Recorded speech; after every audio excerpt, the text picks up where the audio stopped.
नमस्कार विद्यार्थी मित्रांनो, आपल्या सगळ्याचं स्वागत आहे रॉकस्टार विराट पवार या आपल्या यूट्यूब चॅनलवर.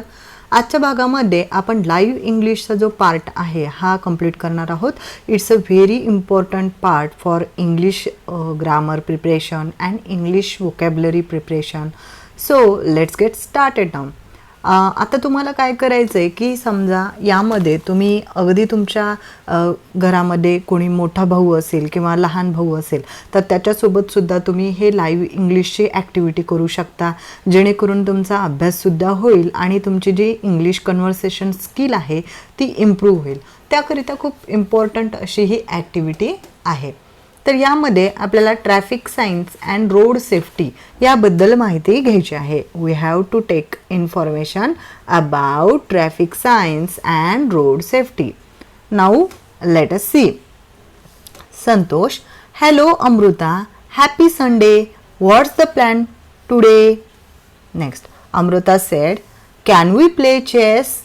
Santosh, it's a good idea, but how about visiting a language lab? Then Amruta said, wow, it's an innovative idea. I would really like to visit language lab. Santosh said, so let's go on bicycle. Santosh and Amruta keep on bicycling over a long distance. Then Amruta said, Santosh, we might have lost our route to the language lab.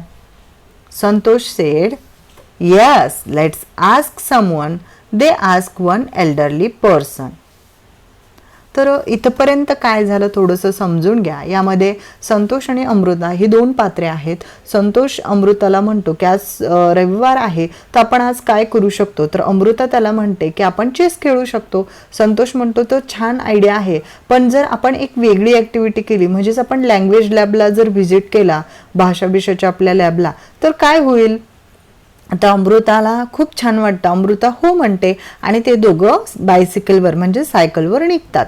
But त्यांना काय लक्षात येतं थोड्या वेळानंतर की आपण जो रोडने चाललेला आहोत ते कुठेतरी आपण चुकीच्या रोडने जातोय आणि आपल्याला लँग्वेज लॅबला जायचं आहे. त्यासाठी ते एका एल्डरली पर्सनची मदत मागतात.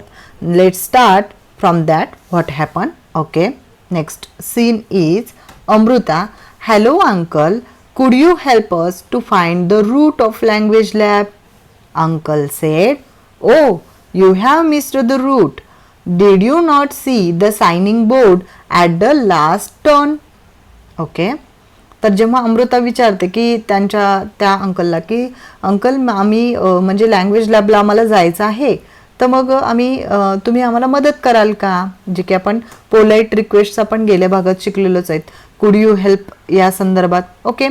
Then uncle said, oh you have missed, म्हणजे तुम्ही हा रस्ता चुकलेला आहात. तुम्ही सायनिंग बोर्ड पाहिलेला नव्हता का रोडवर जेव्हा तुम्ही मागे वळलात तेव्हा? Amrita said, we saw it but could not understand the meaning of it. Amrita म्हणते की आम्ही पाहिलं पण आम्हाला समजलं नाही. I will firstly read all the conversation, then I will explain it. Okay. Santosh said, we are very sorry uncle, we should have studied traffic science. After this visit, we will study traffic science.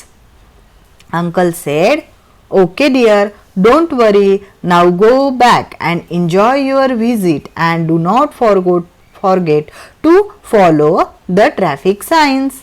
Then Amruta said, thank you uncle. तर यामध्ये काय होतं की त्यांना जे traffic sine आहे ते न कळाल्यामुळे त्यांना लँग्वेज लॅबला जे जायचं होतं तर तिथे जाण्याऐवजी ते त्यांनी चुकीच्या रोडला जातात किंवा चुकीच्या मार्गाला जातात. तेव्हा ते अंकल त्यांना सांगतात की तुम्ही त्या ट्रॅफिक साईनचा जर तुम्ही तिथे वापर करून तसंच जर वळला असता तर तुम्ही योग्य मार्गावर गेला असता. मग मात्र जो संतोष आहे तो म्हणतो की नेक्स्ट टाइम आम्ही कधीही कुठेही जाताना ट्रॅफिक साईनचा अभ्यास करू. So we have also study about the traffic signs like this, work in groups, discuss the following signs and share with the class. Now see the signs. आणि तुम्हाला कसं इथे लिहिलेले नसतात, सो फक्त इमेजेस दिलेल्या असतात आणि त्याच्यातूनच तुम्हाला पाहायचं असतं. So you can understand this signs what they mean. Okay. Now if this sign occur, म्हणजे तुम्ही ज्या रोडनं चाललात त्या रोडला असं असेल स्टॉपचं, त्याचा अर्थ होतो स्टॉप म्हणजेच थांबा. देन स्पीड ब्रेकर म्हणजे खडबडीचा रस्ता आहे, थोडीशी गाडी हळूशी चालवा किंवा सायकल असेल तर हळू चालवा. हा आहे नो एंट्रीचा सेक्शन, म्हणजे तिथे तुम्हाला एंट्री किंवा प्रवेश करण्यासाठी मनाई असलेला रोड असतो. बऱ्याच वेळेस काही कामं चालू असतात किंवा मग त्या पुलाचं काम खराब झालेलं असतं, काही पार्ट खराब झालेले असतात, तर तिथे नो एंट्रीचा बोर्ड लावलेला असतो आणि आपण तिथे गेलो तर आपल्याला ते धोका होऊ शकतं. नेक्स्ट इज पेडेस्ट्रियन प्रोहिबिटेड, म्हणजेच असे महामार्ग असतात जिथे पायी पायी जाण्यासाठी प्रोहिबिशन असतं, मोठ्या गाड्या जातात. त्यामुळे तुम्हाला हे पण कळायला पाहिजे की पायी पायी न जाण्यासाठीचा जेव्हा असं साईन असेल तर तिथे आपल्याला पायी जाणं अलाव नाही आहे. देन हॉर्न प्रोहिबिटेड, म्हणजेच अशा एरियाज असतात जसे की हॉस्पिटल्स, त्या एरियामध्ये हॉर्न जोरजोरात वाजवणं हे प्रोहिबिटेड असतं. नेक्स्ट नो पार्किंग, म्हणजे ज्या ठिकाणी तुम्हाला गाडी किंवा तुमची बायसिकल आहे ते पार्क करायचं नसेल, तिथे असं साईन असली तर तिथे नका तुम्ही पार्क करू. नो स्टॉपिंग और स्टँडिंग, म्हणजे असं ठिकाणं असतात जिथे मोठे मोठे गाड्या, महाल वाहतुकीच्या गाड्या फास्ट जात असतात, तर तिथे नो स्टॉपिंग और स्टँडिंग असं तुम्हाला चिन्ह दिलेलं असतं आणि ते तुम्हाला फॉलो करणं फार गरजेचं असतं. देन स्पीड लिमिट 50 ॲव्हरेजची स्पीड लिमिट तुमची असली पाहिजे असं हे बोर्ड दाखवतं. त्यानंतर राईट हँड कर्व, म्हणजे तुम्हाला उजव्या साईडला वळायचंय असं दाखवतं आणि हेच तुम्हाला डाव्या साईडला वळायचं असेल तर लेफ्ट हँड कर्व असं साईन दाखवतं. देन इथे पण तसंच आहे, right hair and pin bend, म्हणजेच तुम्हाला असं गोलाकार वळण पुढे येणार आहे हे दाखवतं. त्यामुळे काय होतं की आपण जेव्हा गाडी किंवा आपल्या बायसिकलनं जातो तेव्हा तुम्हाला सुद्धा लक्षात येतं एक साईड पकडून अशा स्वरूपात आपल्याला वळायचं आहे. So that you can maintain your speed and slowly you can turn. तर तिथे तुम्ही टर्न जे करताना व्यवस्थित हळूवारपणे टर्न करू शकाल. इथे सुद्धा तुम्हाला त्याच्या अगेन्स्ट म्हणजेच लेफ्ट हेअर पिन बेंड असं करायचा. नॅरो रोड अहेड असतं, म्हणजेच जर खूप मोठा मार्ग असेल तर त्याचा छोटा मार्ग पुढे जाणारा असतो. त्यामुळे तुम्हाला जी तुमची गाडी आहे किंवा तुमची जी बाईक आहे ती तुम्हाला एका साईडने घेऊन जावं लागतं नॅरो रोडला, त्यामुळे ते चिन्ह दाखवलेलं असतं. नॅरो ब्रिज म्हणजेच असं छोटं असं पूल असतं तर त्याला नॅरो ब्रिज अशा स्वरूपात दाखवलेलं असतं. त्यानंतर पेडेस्ट्रियन क्रॉसिंग जिथं लिहिलेलं असेल तर तिथे तुम्ही सायकल वगैरे किंवा वाहन घेऊन जायचं नसतं, तर तिथे तुम्ही जे पायी जाणारे लोक असतात तर ते पायी जात असतात, त्यामुळे पेडेस्ट्रियन क्रॉसिंग असं तिथे लिहिलेलं असतं. देन तुम्हाला काही साईन्स आहेत जे की इंटरनेटवर सर्च करायचे आहेत. तुम्ही कमेंट बॉक्समध्ये सुद्धा सांगू शकता. तुम्हाला सर्च करता येतात का इंटरनेटवर, ते खूप सोपं आहे. तुम्ही जस्ट गुगल क्रोमवर जाऊन तिथे असं टाकू शकता राऊंड अबाउट साईन. जरी तुम्ही असं टाकलं की ROUND roundabout traffic signal sign असं जर टाकलं तर अजून पटकन तुम्हाला मिळेल आणि मग तिथे तुम्हाला roundabout traffic signal sign कसं मिळेल हे पण तुम्हाला सांगते, जेणेकरून तुम्हाला लक्षात येईल. तर राऊंड अबाउट ह्या साईनमध्ये असं गोलाकार स्वरूपात ते वळणारं असतं असं दाखवलेलं असतं. Okay. Next is dangerous dip. इथे मात्र तुम्हाला काय दिलेलं असतं की जे तुमचं रस्ता आहे समजा तिथे पुढं चालून खोलगट असं वळण येणार आहे हे सांगण्यासाठी ते डेंजरस डिप हे साईन वापरलं जातं.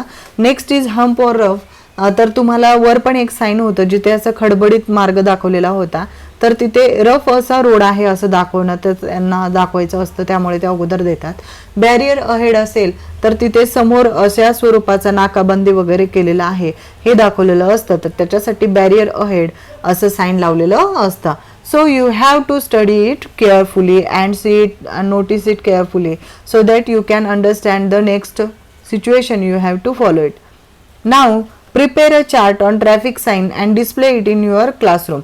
तर तुम्ही हे चार्ट बनवून तुमच्या वहीमध्ये लिहून ठेवू शकता, जेणेकरून जेव्हा केव्हा स्कूल चालू होतील त्यावेळेस तुम्ही ते स्कूलमध्ये दाखवू शकता तुमचं प्रोजेक्ट म्हणून. That's like okay. तर अशा पद्धतीने आपण ट्रॅफिक सायन्सचा अभ्यास केला, लाईव्ह इंग्लिश सेशन अभ्यासलं. पुढच्या भागामध्ये आपण याच्या पुढील माहिती घेऊया. भेटूया पुढील भागात. धन्यवाद.